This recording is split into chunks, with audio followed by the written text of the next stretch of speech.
Nous sommes de retour sur ce plateau pour engager nos discussions ce matin avec les différents acteurs qui sont déjà installés. Dois-je les présenter encore? Vous les connaissez déjà. Et à moi déjà quelqu'un qui est passé par ici, Alain Afedjoum, président de l'association Presse pour les pauvres. Bonjour à nouveau, merci d'être là. Bonjour Tanguy. Et les autres acteurs que vous connaissez, William, Eric, Franck, bonjour tout le monde. Alors on aura, ma foi, trois sujets à évoquer. On va parler de la lettre de Boni Yayi à son alter ego nigérien, Olusegun Obasanjo, au sujet de la situation qui prévaut à la frontière entre le Bénin et le Niger, notamment à Malanville. On va parler un peu, je dois dire, de ce silence assourdissant de la CEDEAO autour de la situation à Niamey. Je ne sais plus si on pense encore à rétablir Bazoum là-bas. En tout cas, on examinera ce que nous propose l'actualité maintenant. Et puis, on dira deux mots sur les droits de la jeune fille. Le 11 dernier, c'était la journée mondiale de lutte de lutte pour la défense des droits des jeunes filles. On verra bien où est-ce que le Bénin en est par rapport à tout cela. Commençons par le tout premier sujet. Boni Yayi qui écrit justement à Olusegun Obasanjo. Pourquoi faire? Pour dire que ça va mal au niveau donc de Malanville, ville frontalière entre le Bénin et le Niger. Comment appréciez-vous cette démarche, Franck? Ben, la démarche de Boni Yayi, je l'apprécie comme toutes les autres démarches qui ont été menées jusque-là par certains pour le dégel de la situation qui se cristallise de plus en plus, vu que du côté de Niamey, eh bien, la junte est en train de radicaliser, à mon avis, un peu sa position pour essayer de montrer un peu à la CEDEAO que le Niger ne méritait pas du tout ces sanctions. Mais dans la lettre, vous auriez constaté que Boni Yayi a fait savoir qu'il est allé sur le terrain, qu'il a constaté ce qui se passe là-bas. Et dans la suite de cette correspondance, il a également fait un plaidoyer pour que les choses soient revues. Mais moi, ce qui me préoccupe le plus, c'est l'interlocuteur à qui Boni Yayi s'adresse aujourd'hui. C'est vrai qu'il peut peser de tout son poids, ancien président, également grand médiateur devant l'Éternel, qui a résolu beaucoup de crises sur le continent. Personnalité respectable sur le continent. Mais là, dans le feu de l'action, je me demande si véritablement ça pourra changer, prospérer. C'est la question que moi je me pose. William. Mais il a peut-être ses raisons, ses secrets avec Obasanjo et que ça pourra donner des fruits. J'ai l'impression que c'est l'amitié entre les deux hommes qui a décidé justement le Béninois a écrit au Nigérien plutôt que de s'adresser directement au président en exercice.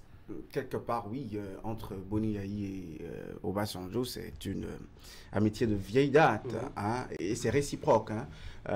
Obasanjo fait régulièrement ses amitiés à Boni Yayi. Il a même des initiatives entrepreneuriales ici au Bénin datant du temps de Boni Yayi.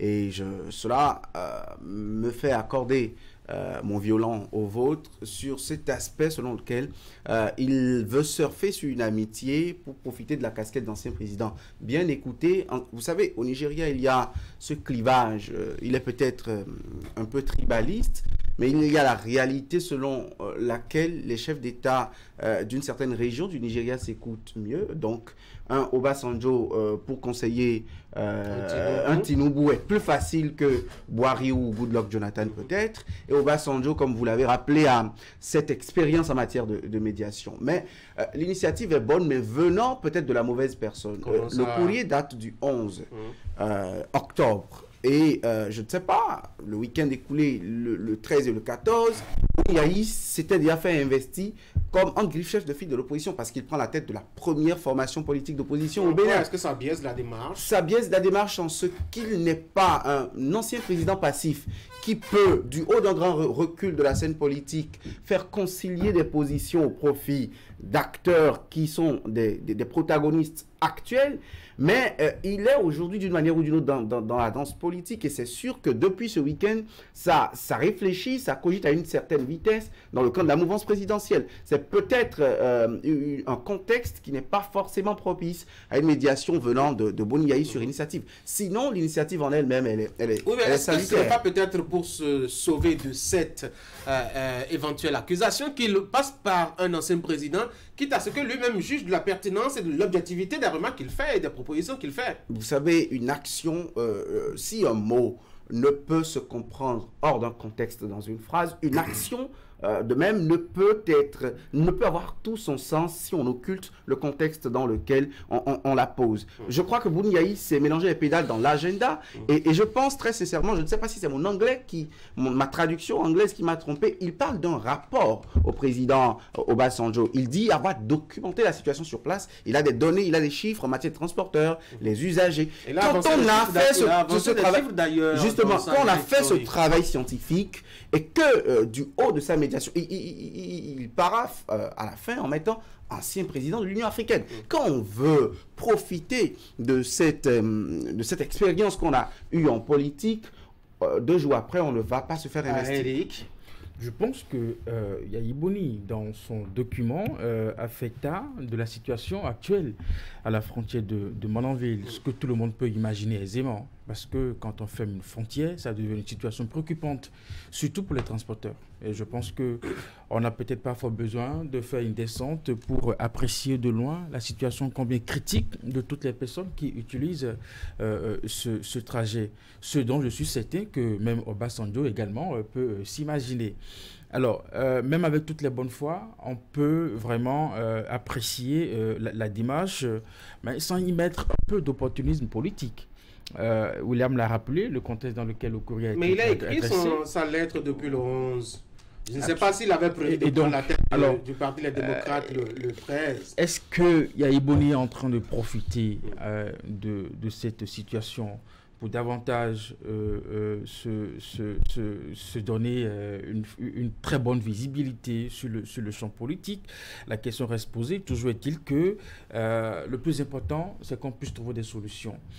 Si, à travers Obasanjo, eh bien, on peut placer quelques mots au président en exercice de la CEDEAO, qui est le président actuel du Nigeria, et essayer de déverrouiller un peu la situation à la frontière, tant mieux. Après ce courrier, il peut aussi mener la même démarche à l'endroit de son ami Patrice Talon, qui aussi est président d'un État et membre de la CEDEAO et qui a aligné son pays sur les décisions de la CEDEAO, peut aussi jouer un rôle. Je pense que dans ce que nous vivons au Niger, à la frontière, il nous faut tout essayer, il nous faut tout tenter. Alors, Fédioum, pourquoi Boni Yayi n'écrit-il pas directement à Bola Tinubu et préfère passer par Obasanjo? Moi, je pense qu'il faut regarder la dimension des deux hommes. Tous deux ont été d'abord, une fois, donc, président en exercice de l'Union africaine. Vous avez la dimension du président Obasanjo n'est plus à démontrer. Il a tenté de régler la crise donc, en Éthiopie, entre les Tigrés et puis donc avec brio. Ensuite, Jeune Afrique l'a présenté comme l'un des hommes les plus influents de l'Afrique. Vous voyez, donc cette dimension-là lui donne une certaine notoriété. Obasanjo a été 2 fois président de la République quand même au Nigeria. C'est pas rien du tout. Et en plus de ça, c'est que il faut aller lire la dimension culturelle qui existe entre les 3 hommes, excusez-moi. Quand on regarde Obasanjo, quand on prend Yayi Boni, Obasanjo et puis Tinubu, je suis sûr qu'il y a un as Nago Yoruba qui se précède là. Et vous savez, la langue est un vecteur de communication et un vecteur donc, qui arrange beaucoup donc, les choses en matière de gestion des crises. Donc il y a cette dimension-là qui veut. L'autre chose qu'il faut... Bonne raison d'ailleurs pour aller directement parler Yoruba ou Nago à Tinubu plutôt que d'avoir un intermédiaire. Oui, parce que vous savez, donc, il venait de prendre la tête d'un parti. Donc si on le prend comme président du parti, donc le plus grand parti d'opposition, je pense que donc il est dans une mauvaise posture pour aller parler directement donc, à un chef d'État. Ça prend une dimension politique. Mais je vous dis, la politique, c'est une question d'opportunité. Quand quelqu'un parlait d'opportunisme, donc je dis, peut-être que Yayi Boni en amont sait déjà que donc sa médiation peut porter en utilisant par exemple donc la langue. Est-ce que vous comprenez? Si aujourd'hui, d'une manière ou d'une autre, demain, après cette lettre, il y a eu un dégel de la situation et que donc il y a un début de solution. Vous voyez donc la masse, donc la population, donc ça devait impacter. Le capital politique, ça représente donc et ça c'est un peu donc. Mais il est quand même aussi souhaitable que le président Yayi Boni de ça, par rapport à sa posture donc d'ancien président et d'ancien président en exercice de l'Union africaine, puisse aussi donc se rapprocher du président Talon pour que donc les deux puissent donc échanger. Parce il a beaucoup de casquettes là et ça va brouiller les pistes. On ne saura plus si c'est l'opposition, enfin l'opposant qui vient, ou si c'est le chef de file de l'opposition qui vient, ou si c'est l'ancien président qui vient, ou bien si c'est l'ancien président de l'Union africaine qui vient. Ça va brouiller un peu la communication. Non, je crois que la question est réglée. Quand il est allé à Malanville, je l'ai entendu dire par 3 fois, écoutez, je suis venu en tant que citoyen, je suis venu en tant qu'ancien président. Moi, j'ai écouté ça dans les extraits qui sont passés. Donc, comme tel, moi, je pense que du retour de Malanville, la démarche amenée par Boni Yayi, c'était d'aller voir le président Patrice Talon. Parce qu'il sait que dans l'antichambre de la CEDEAO, de l'UEMOA et tout, les décisions se prennent en concertation.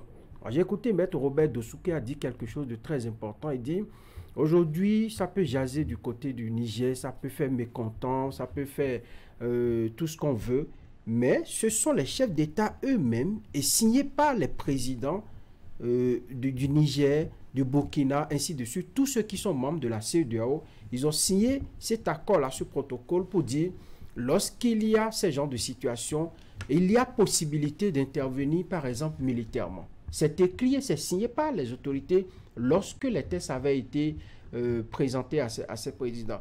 Donc, moi, je pense que la démarche, c'était de venir voir le président Patrice Talon pour voir la situation sur le terrain, vous la présenter. Et vous, au niveau de la CEDEAO, je voudrais que vous portiez la voix des populations.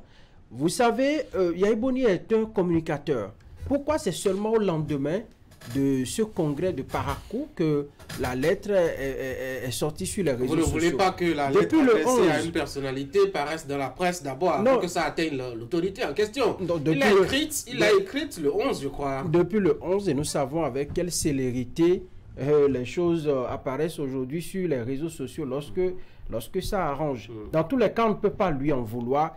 Mais moi, je pense que la démarche qui aurait pu être un peu judicieuse, à mon avis, c'est que vous avez quelqu'un qui est dans le feu de l'action et qui n'est pas votre ennemi, parce que vous pouvez être des adversaires politiques. Peut-être que c'est supposé que Talon a les mêmes informations et qu'il n'a pas besoin d'être... Non, mais il faut chercher la solution. La solution que vous allez chercher loin. Allez, en fait, tu as envie de placer un mot rapidement. Oui.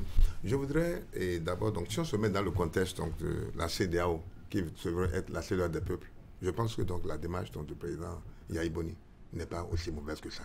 Parce que donc, c'est une situation qui impacte directement la vie des populations et des deux pays. Vous voyez. Et donc, où il vise directement le président d'un exercice de la CEDEAO. Voilà, donc je pense que ça c'est bon. Et puis pour comparer, vous savez, le président Yayi Boni peut être aussi donc comparé. C'est un homme, c'est un progressiste. Vous savez, c'est quelqu'un qui aime tout le temps donc, être au contact des populations. Vous voyez, et quand quelque chose qui impacte négativement le bien des populations, il est toujours là pour regarder ce qu'il a fait et tout ça. Mais bon, maintenant, il n'est pas... Un peu de mise en scène politique aussi. aussi. Oui, bien sûr, mais il n'est pas... Les choses peut-être sont allées très vite pour qu'il prenne la tête d'un parti d'opposition et peut-être donc c'est là où... Donc, voilà. Oui, moi je pense que de la même façon que Patrice Talon peut déjà avoir toutes ces informations, de cette même façon que pour tout ce que nous savons de Obasanjo, qui, enfin, je ne le vois pas se désintéresser de la situation au Niger, peut aussi avoir toutes ces informations. Si tant est qu'on veut mobiliser l'ensemble de tout ce que nous avons comme sagesse dans notre sous-région autour de Tinubu pour trouver une solution, Patrice Talon reste aussi un acteur, n'est-ce pas, avec qui on peut aller et porter des doléances, porter justement les informations qu'on a pu avoir sur le terrain et faire en sorte qu'autour de Tinubu, qu'il y ait plusieurs voix, n'est-ce pas, qui demandent qu'on puisse ouvrir, par exemple, les frontières. Nous savons déjà qu'aujourd'hui, Patrice Talon, on lui a confié un certain nombre de missions. Avant même l'ouverture de la crise au Niger, il devrait aller rencontrer nos amis du Burkina, du Mali et bien d'autres pays pour engager des discussions. Il était déjà dans cette dynamique quand la crise est venue. Donc je pense que, comme l'a dit Franck, quand des situations du genre arrivent dans un État, même qu'on ait plusieurs casquettes ne devrait pas être un problème. Que Yayi Boni, en tant qu'ancien président, soit reçu au palais de la Marina pour échanger de cette situation avec le président Patrice Talon, c'est bien. c'est bien, ça nous met dans un contexte que quand l'heure chaude, eh bien, on peut s'éloigner de toute considération politique et s'asseoir et ensemble trouver une solution. Peut-être qu'à cela, l'ancien président Soglo peut aussi s'ajouter pour qu'ensemble, on puisse vraiment aller de l'avant. Ne serait-ce que pour montrer l'image de 2 anciens présidents à côté du président actuel qui se préoccupe de ce qui se passe véritablement à la frontière. Allez, rapidement, ça va être vraiment bref. Vraiment bref. Franck, je pense que avec les analyses juridiques que j'ai lues, les protocoles additionnels de 2012 et de 2015 de Lomé, de la CEDEAO, sont plutôt des subterfuges de l'instance sous-régionale pour s'immiscer dans certaines situations internes des États et s'arroger des prérogatives qui ne lui reviennent pas. Et je suis de ceux qui pensent fermement que la CEDEAO a assez d'illégalité dans ses sanctions qu'elle donne. Parfois, la belle preuve, le Mali a eu raison de l'UEMOA avec les sanctions économiques. Et deuxièmement, l'intervention militaire était un fantasme soutenu par les puissances occidentales. Et tout de suite, quand essentiellement ont eu des revers, ils ont éteint le sujet. On en viendra tout à l'heure. Et deuxièmement, moi, j'aimerais vous lire... J'aimerais vous lire un bout du contenu de Boni Yayi traduit en français. Il dit exactement ceci. Je vous demande aujourd'hui de parler à son Excellence, le président Bola Ahmed Tinubu, président en exercice de la CEDEAO, qui est le seul à pouvoir accélérer la résolution de la situation. Je suis parfaitement d'accord avec vous que Patrice Talon est un bon interlocuteur et quand le chef de file de l'opposition irait le voir, peut-être, ça fait bonne image pour le Bénin. Mais n'oubliez pas les moyens qu'il utilise. Ses arguments, selon lui, c'est que le président en exercice de la CEDEAO est mieux placé pour conduire les discussions. Allez, on va changer de sujet, les gars. Le temps, il est vraiment parti. J'ajoutais quelque chose. Je pense que lorsqu'il y a des situations préoccupantes, il faut aussi avoir, comment dirais-je, une posture de rassembleur. Est-ce que vous voyez? Moi, la crise française, lorsqu'il était question de rapatrier comment dirais-je, et que le président Macron résistait, il a été obligé de convoquer toutes les forces vives tant de l'opposition que de la mouvance pour pouvoir échanger avec eux sur des questions, sur des raisons à prendre. Non, c'est pas. On ne parle pas. Non, je ne parle pas. Allez, on va changer de sujet. On ne parle pas de Boni Yayi, mais on parle des acteurs politiques qui a conduit à cet état de choses aux frontières entre les deux nations. Le coup d'État, on a l'impression que là-bas, les priorités ont changé. Plus de guerre là-bas pour faire revenir Bazoum, même si on fait semblant d'oublier un peu que les sanctions économiques en cours actuellement, Eric. Le soldat Bazoum abandonné. Vous savez ce que je pense. Pour moi, il n'a jamais été question. Ma question, c'est simple. Il n'a jamais le soldat Bazoum abandonné, visiblement. Écoutez, nous sommes dans une crise, n'est-ce pas? Et ça fait son bout de chemin. Les démarches diplomatiques sont toujours en cours, à ce qu'on puisse vraiment trouver une solution. Et comme je le disais tantôt, il n'a jamais été question d'aller intervenir au Niger. On a pris des mesures. Il n'a jamais été question on a brandi. Vous avez vu un militaire, je ne sais pas, quelqu'un. Il n'a jamais été question. On a pris une option. On a toujours dit que c'est une option sur la table. Option sur la table. En tout cas, apportez-moi la preuve du contraire de ce que la date d'aujourd'hui, on a envahi le Niger pour mettre Bazoum à la tête de ce pays. Il n'en est pas Franck. Non, Bazoum n'est pas abandonné. Dans la crise, il y a eu des J'ai l'impression que lui-même, il s'est dit, bon, il vaut mieux que je prenne mon destin en main. Il a commencé à faire comment est-ce qu'on appelle cela, mener des actions devant des juridictions. On lui a même fait gagner un procès rapidement à Niamey la dernière fois. Oui, pourquoi pas. Vous savez que dans cette situation, comme je l'ai dit, il y a eu des développements. Aujourd'hui, est-ce que la priorité véritablement c'est la personne de Bazoum ou c'est de sauver un peu ou d'amoindrir les effets de cette crise-là? Vous avez parlé tout à l'heure de ce qui se passe à la frontière ou la population. Oui, mais si c'est ça la priorité, pourquoi on maintient les sanctions encore? Non, si vous suivez un peu les informations, au Niger par exemple, la famine sévit sérieusement. Au lieu que de parler de Bazoum, il faut mieux ouvrir les frontières. Il faut ouvrir les frontières, il faut amener des vivres aux Nigériens qui, même avant la crise, avaient des problèmes de subsistance dans certaines zones.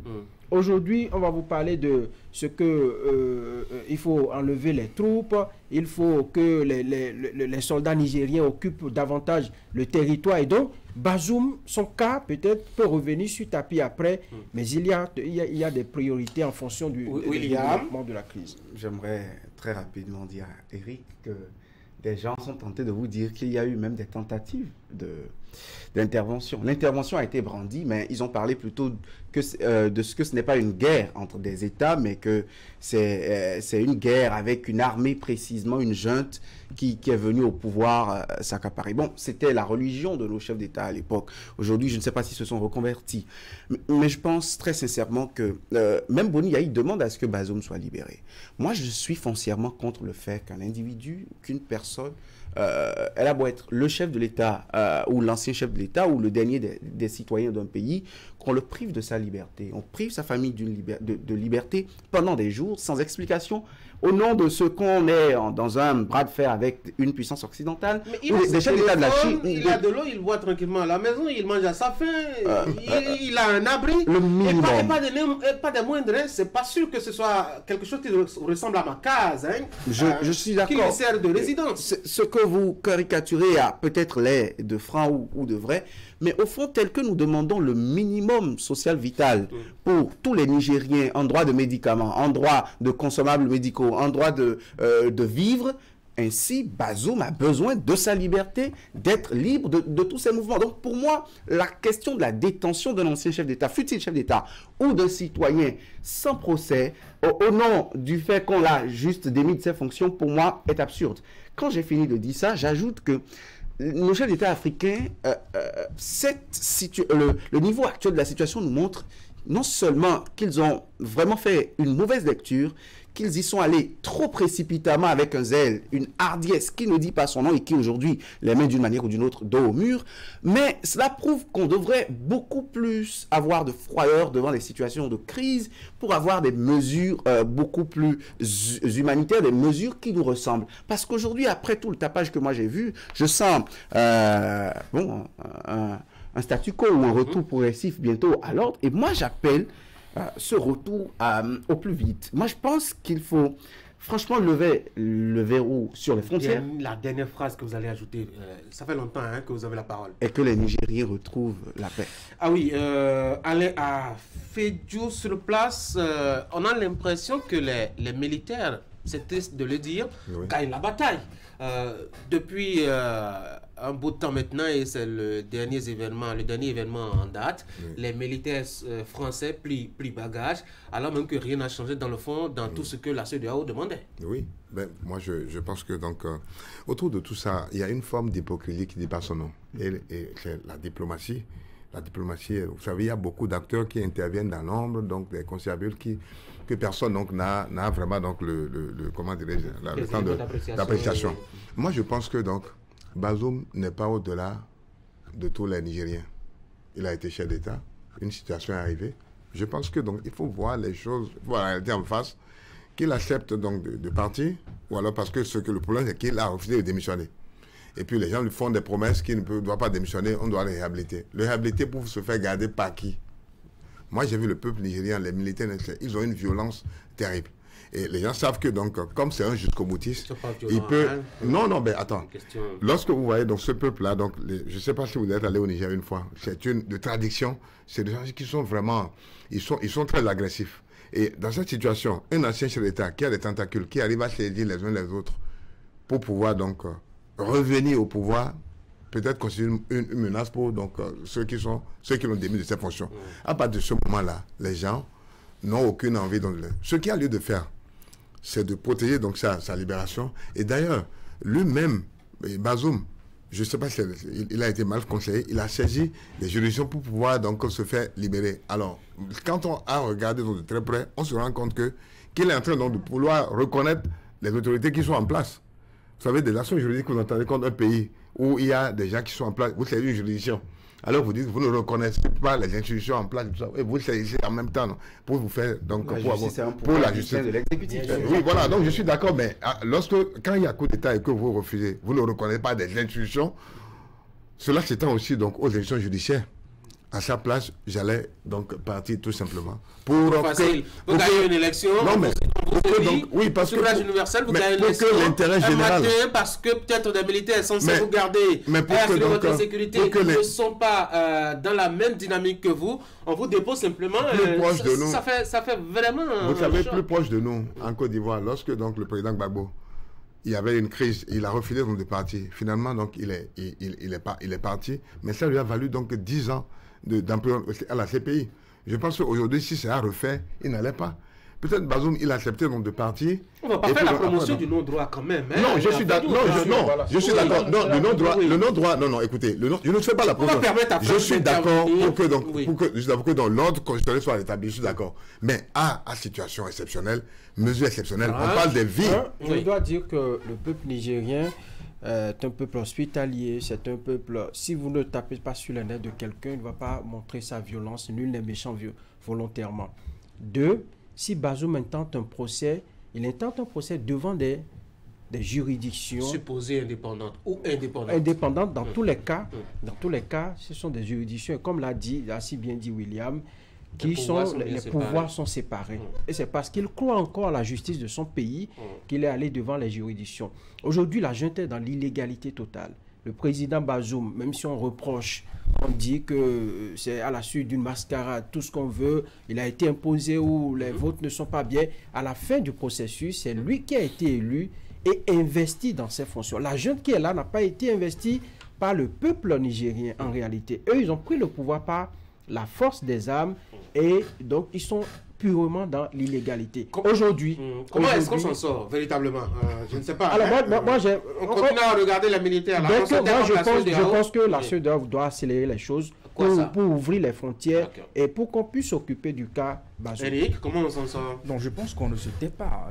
La CEDEAO s'est battue à la date d'aujourd'hui. Ce qui est évident, c'est qu'on continue pas à échanger. Je pense qu'il y a un calendrier qui a été sorti. On a trouvé que c'est pas trop sage pour la junte militaire d'inscrire cet agenda. On leur demande de revoir encore un peu la transition. Et donc, aujourd'hui, le plus important, c'est de faire comprendre à la junte que vous avez pris le pouvoir par la force, vous ne pouvez pas vous éterniser au pouvoir. Vous voulez une transition, proposez un agenda sérieux qui fait que nous nous retrouvons rapidement dans un cadre démocratique où un civil retrouve le pouvoir et puis continue par opérer des actions pour le bonheur des populations. C'est ce qui est demandé aujourd'hui. Que les chefs d'État reviennent en de meilleurs sentiments. Ils ont toujours été qu'ils lèvent les verrous, qu'ils lèvent les verrous de fermeture ou d'embargo économique, que la diplomatie, parce qu'elle a l'art de régler les conflits, même les plus cruciaux. Aujourd'hui, le Maroc, des gens au Maroc soutiennent la Palestine, bien que le Maroc soit en train de normaliser ses relations avec Israël. Et pourtant, c'était des ennemis jurés. Là, nous, on est frères. Hein. On est frères, ça, je le rappelle. Donc, la diplomatie a l'art de lever ces verrous-là. Commençons par là et je pense que la crise va trouver une issue.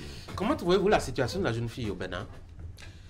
Oui, Alain Afedou, vous qui êtes du monde social surtout, en lien avec la presse. Oui, la jeune fille vit donc dans une précarité terrible.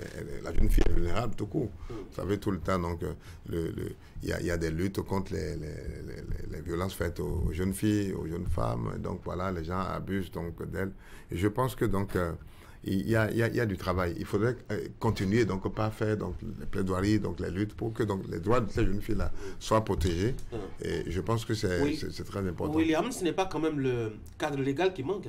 Oui, il y a un renforcement de l'arsenal juridique de protection des droits des femmes, notamment avec la trilogie juridique de ces dernières années, fin 2021, début 2022. Il y a les mécanismes comme l'Institut national de la femme. Allez voir les chiffres en matière de plainte et vous saurez que les langues se délient, que des actions se mènent. Allez voir le suivi juridique à l'INF concernant les dossiers. Et bon, moi, c'est vrai que c'est une chose que je reproche, certes, mais on a donné la compétence à la juridiction spéciale qu'est la Criette de connaître des affaires de viol et concernant les abus sexuels. C'est vrai que ça fait trop de choses pour la Criette, certes, mais ça donne du résultat parce que ça fait des condamnations fortes et lourdes qui tombent sur la tête des gens. Maintenant, moi, je pense que c'est un pas de fait.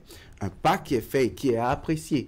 Maintenant, n'en arrivons pas à la surprotection de la jeune fille. Et surtout, arrivons aussi à la moralisation. Je pense que parfois, il ne suffit pas seulement d'entendre des condamnations pleuvoir à Porto Novo pour recadrer ses pulsions à Abomey-Calavi ou je ne sais où on s'en prend encore à des filles. Il y a des communes qui sont en pic, des départements qui sont en pic depuis des années à l'Observatoire de la femme et de l'enfant au ministère des Affaires sociales et qui sont toujours en pic, qui sont toujours en rouge sur les graphiques. Moi, je pense qu'il faut un peu plus de sensibilisation encore. Je salue l'effort qui est fait et je pense qu'il en faut encore. On ne peut pas dissocier la situation de la jeune fille de la situation du jeune garçon, de l'adolescence. Ils n'ont pas les mêmes. Non, lorsque vous prenez, on parle de plus en plus également de parité et tout. Lorsque vous prenez la situation globale de la jeune, des jeunes filles ou des jeunes garçons, la situation n'est pas reluisante. Il y a les femmes, par exemple, les filles, en raison de leur vulnérabilité, sont confrontées à des problèmes de harcèlement, le mariage forcé. Ce que l'homme ne dit pas, ce que le jeune garçon ne dit pas. On continue, par exemple, de leur enlever une partie importante de leur intimité et ça se poursuit malgré les actions qui sont menées. Je dois dire que c'est vu la condition de en fonction de la vulnérabilité de la jeune fille que leur situation préoccupe plus que celle des garçons. Sinon, en général, on doit pouvoir... Il y a des parents qui ont des filles qui les abandonnent, qui ne les suivent pas, qui ne les inscrivent pas à l'école parce qu'on estime que la femme est faite. Malgré tout ce qui est fait aujourd'hui pour enlever cette mentalité, ça continue de régner dans certaines régions. Donc, je pense que la situation de la jeune fille doit davantage préoccuper et les parents doivent jouer leur partition. Si chaque cellule familiale joue sa partition, je crois que les jeunes filles auront une vie meilleure. Je pense que nous sommes tous concernés, la fille d'aujourd'hui, la femme de demain.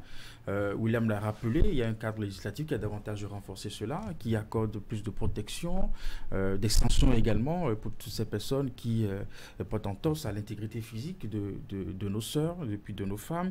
Il faut davantage encourager cela et aussi miser vraiment sur l'éducation de nos jeunes filles. Elles doivent pouvoir retrouver le chemin des écoles pour que, arrivé à ces écoles, on puisse vraiment renforcer leur capacité à elles-mêmes, à mieux comprendre les enjeux, n'est-ce pas, de notre société et à mieux supporter.